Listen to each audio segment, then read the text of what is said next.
नमस्कार दोस्तों, मैं आज आपसे बात करने वाला हूं जया एकादशी व्रत के बारे में और साथ ही हम जानेंगे कुछ महत्वपूर्ण जानकारी के बारे में जो कि आप सभी का जानना बहुत ही ज्यादा जरूरी है। जैसे कि एकादशी व्रत के नियम, एकादशी व्रत हमें कब से शुरू करनी चाहिए, एकादशी व्रत कितनी संख्या में हमें करनी चाहिए, एकादशी व्रत में हमें क्या खाना चाहिए, किन नियमों का हमें पालन जरूर करना चाहिए, एकादशी व्रत में क्या कुछ निषेध है। यह जानकारियां एकादशी व्रत के पहले जाननी आपके लिए बहुत जरूरी है। तो दोस्तों, इस वीडियो में यह तमाम जानकारी आपको दूंगा। और दोस्तों, आज हम आपका कंफ्यूजन दूर करेंगे कि आपको जया एकादशी व्रत रखना है 19 फरवरी या 20 फरवरी को, लेकिन वीडियो को पूरा देखिएगा तभी आपकी कर्फ्यू दूर होगी। तो आज की वीडियो में हम जानेंगे कि जया एकादशी का व्रत रखें, व्रत का पारण करें, एकादशी और द्वादशी तिथि कब से कब तक है, पूजा का शुभ समय क्या है, राहुकाल का समय क्या है, व्रत का पारण किस दिन करेंगे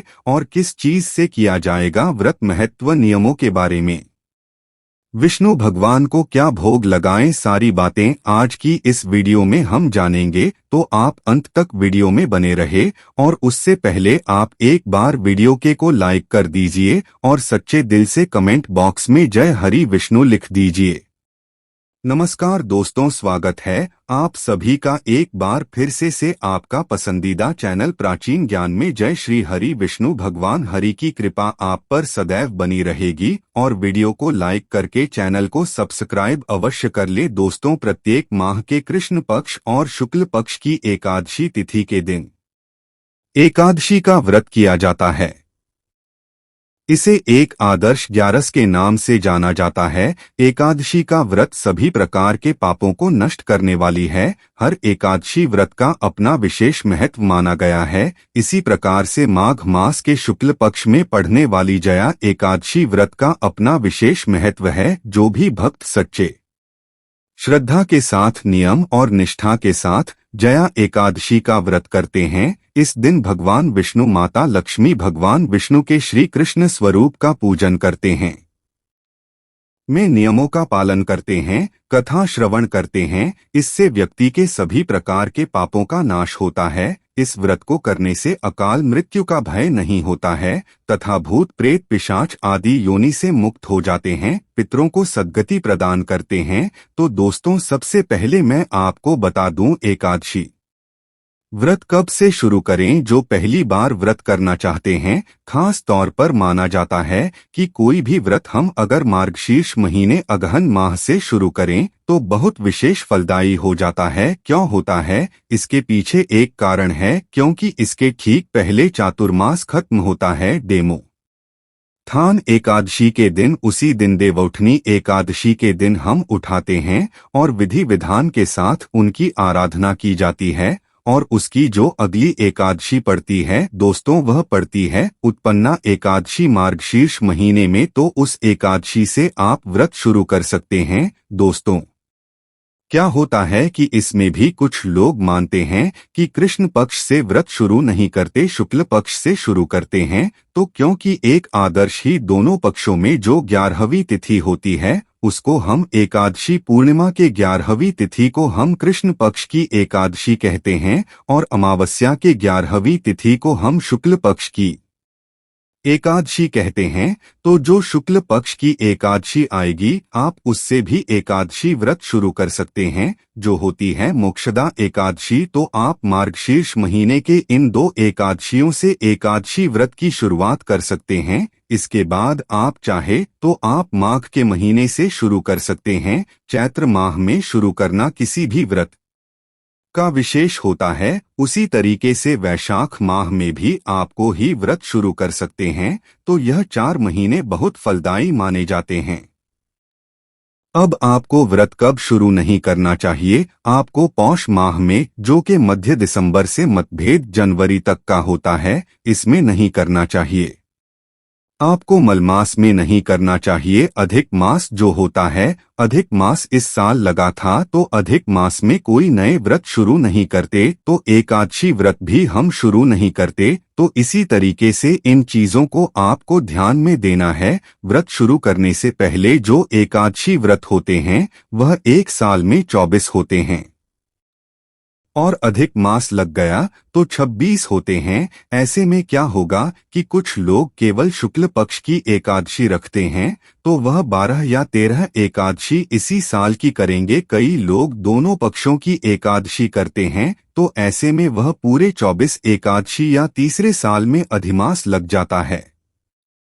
26 एक एकादशी रखते हैं आप। कुछ लोग जो कामना के लिए एकादशी की जाती है, सिर्फ वही चुनिंदा एकादशी विशेष कामनाओं की पूर्ति के लिए एकादशी व्रत करते हैं, वह भी आप कर सकते हैं। जैसे जो लोग साल भर नहीं करते हैं वह देवउठनी एकादशी जरूर कर लेते हैं। माना जाता है कि देवउठनी एकादशी के दिन देवतागण उठते हैं तो बहुत प्रसन्न होते हैं और आपकी जो भी मनोकामना पूरी होती है। तो ऐसे में आप देवउठनी एकादशी कर सकते हैं। उत्पन्ना एकादशी का विशेष महत्व है क्योंकि इसी दिन माता का दर्शन भगवान विष्णु की काया से उत्पन्न हुई थी, तो इस दिन को बहुत विशेष माना जाता है। तो आप इस दिन को कर सकते हैं।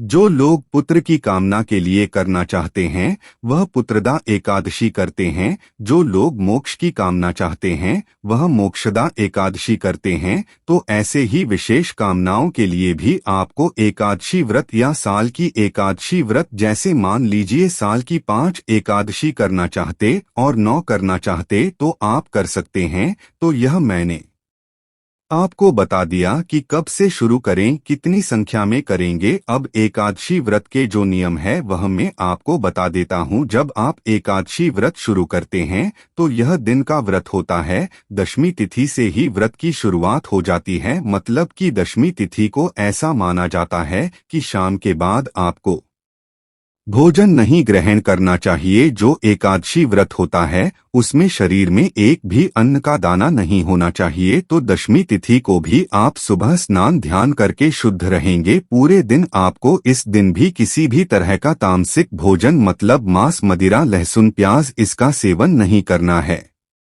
दशमी तिथि को एकादशी वाले दिन आप व्रत का संकल्प लेंगे। एकादशी का व्रत होता है वह आम तौर पर निर्जला होता है। लोग निर्जला व्रत करते हैं, लेकिन अगर शरीर साथ नहीं दे रहा है तो एक समय का भोजन, वह भी फलाहार का, आप कर सकते हैं। उसमें कोई दिक्कत नहीं है। यह बहुत लोगों की क्योंकि परेशान नहीं रहती थी कि एकादशी व्रत कर रहे हैं तो उनका स्वास्थ्य बिगड़ गया, तो वह फलाहार कर सकते हैं। आप इसमें चाय जूस इन सब चीजों का सेवन कर सकते हैं। दिन में कोई मनाही नहीं है। अन्न का एक दाना आपको नहीं लेना है। द्वादशी तिथि जो तीसरा दिन होता है उसमें आपको विशेष जो पारण का मुहूर्त होता है उसी मुहूर्त में आपको पारण करना चाहिए और इस दिन भी आपको पूरी श्रद्धा के साथ व्रत रखना चाहिए। यह 3 दिवसीय व्रत होता है और कठिन है क्योंकि इसे श्रेष्ठ मानते हैं, तो नियम भी इसके सबसे कठिन है, तो नियम भी आपको अपनाना चाहिए। व्रत में क्या खाना चाहिए और क्या नहीं खाना चाहिए यह बहुत महत्वपूर्ण है, तो यह मैं आपको जानकारी दे दूं। एकादशी व्रत मैंने अभी बताया कि अनाज का सेवन हम नहीं करते, कई व्रत में हम करते हैं, लेकिन एकादशी व्रत में हम नहीं लेते। तो एकादशी व्रत में फलाहार ले सकते हैं, जरूरत के हित के हिसाब से पानी जूस ले सकते हैं, आप चाय भी ले सकते हैं, लेकिन अनाज से बिल्कुल दूर रहेंगे। एकादशी व्रत की डेट से पहले थी और दूसरी तिथि द्वादशी और दशमी को तामसिक भोजन आपको नहीं करना चाहिए। यहाँ तक कि आपके परिवार में जो लोग हैं, कोई एकादशी व्रत करता है तो परिवार में भी इन 3 तिथियों में तामसिक भोजन, मतलब लहसुन प्याज और मांस, इन सब चीजों का सेवन बिल्कुल नहीं होना चाहिए। तो भोजन संबंधी यह नियम हैं जिनको आपको जरूर मानना चाहिए। एकादशी व्रत की पूजा विधि कैसे होती है हम आपको बता देते हैं। तुलसी पत्र में हाथ में लेकर संकल्प लेंगे, व्रत की शुरुआत हो जाएगी। और रात्रि जागरण का एकादशी व्रतों में विशेष महत्व होता है, तो आप रात्रि जाएं। जागरण इस दिन करके श्री हरि के भजन कीर्तन में रहे, यह सबसे श्रेष्ठ माना गया है। एकादशी व्रत वाले दिन आपको भगवान विष्णु सहस्त्र नाम का जप करना चाहिए। ओम नमो भगवते वासुदेवाय जो द्वादश मंत्र है, श्री हरि का इस मंत्र का ज्यादा से ज्यादा बार आप जप कर सके उतना ही अच्छा है। एकादशी व्रत में जो 3 तिथियां व्रत की बताई है, उन तिथियों में ब्रह्मचर्य का पालन करना एक विशेष नियम है जो कि आपको जरूर करना चाहिए। तो ब्रह्मचर्य का पालन करना एकादशी व्रत की विशेष नियमों में एक है जो आपको करना चाहिए। इस एक आदर्शी वाले दिन दातुन किसी भी लकड़ी वाले दातुन से नहीं करना चाहिए। एकादशी के व्रत वाले दिन ऐसा माना जाता है कि अगर आप यह भी नहीं कर सकते बार बार पानी से कुल्ला कर लें, इसे भी दातुन माना जाता है। दांतों की सफाई मानी जाती है, उसके बाद आप व्रत करेंगे। एकादशी के व्रत में दोस्तों एक और नियम है कि आप श्री हरि के भजन कीर्तन में रहेंगे। आपको इस दिन किसी के बारे में बुरा नहीं बोलना है, बुरे वचन से आपको बचना है। एकादशी व्रत में ज्यादा बोलना भी मना होता है, तो आप इस दिन जितना कम बोलें उतना ही अच्छा है। यह इसीलिए होता है कि हम ज्यादा बोलते बोलते कहीं किसी की बुराई या निंदा न कर दें। एकादशी के दिन भजन कीर्तन विष्णु सहस्त्र नाम का पाठ करें, बहुत श्रेष्ठ होता है। इस दिन आपको घर में विशेष सफाई भी नहीं करनी चाहिए। प्रतिदिन की सफाई है वह करें, कोई विशेष सफाई न करें। ऐसा माना जाता है कि अगर आप भूमि शयन कर सकें तो बहुत अच्छा है, नहीं करते हैं तो अगर में है तो आप नहीं कर पाएंगे तो आप कोई बात नहीं है। लेकिन ऐसे में जो वृत्ति भूमि शयन ब्रह्मचर्य का पालन या जो खाने पीने की चीजें वर्जित है, निषेध है, उसको उस नियम को पालन करने के लिए और उसमें आपसे कोई चूक न हो जाए, इसके लिए जो लोग साल भर का एकादशी व्रत करते थे बहुत महत्वपूर्ण है। यह जानकारी ध्यान से सुने। चातुर्मास में जो 8 एकादशी व्रत पढ़ेंगे वह नहीं करने चाहिए, क्योंकि ऐसा माना जाता है कि चातुर्मास की एकादशी व्रतों में जो नियम है उसको पूरी तरीके से पूर्णता से मानना चाहिए। कुछ नियम हमसे छूट जाते थे, नहीं हो पाते तो कोई बात नहीं है, लेकिन चातुर्मास के गृहस्थ में है, आपका परिवार है, घर है, बच्चा है, तमाम नियमों का पालन नहीं कर सकते तो चातुर्मास के 8 एकादशी व्रत आप ना करें। इसमें बहुत जरूरी हो जाता है सभी नियमों का पालन, तो यह जो नियम है बहुत ही जरूरी है एकादशी व्रत में, तो आपको करने चाहिए। अब जान लेते हैं जया एक दर्शी के बारे में। एकादशी तिथि प्रारंभ समय जो कि 19 फरवरी 2024 दिन सोमवार सुबह 8:21 और एकादशी तिथि की समाप्ति होगी 20 फरवरी 2024 दिन मंगलवार सुबह 9:57। तो सूर्य के अनुसार और शुद्ध रूप से एकादशी व्रत के लिए जो समय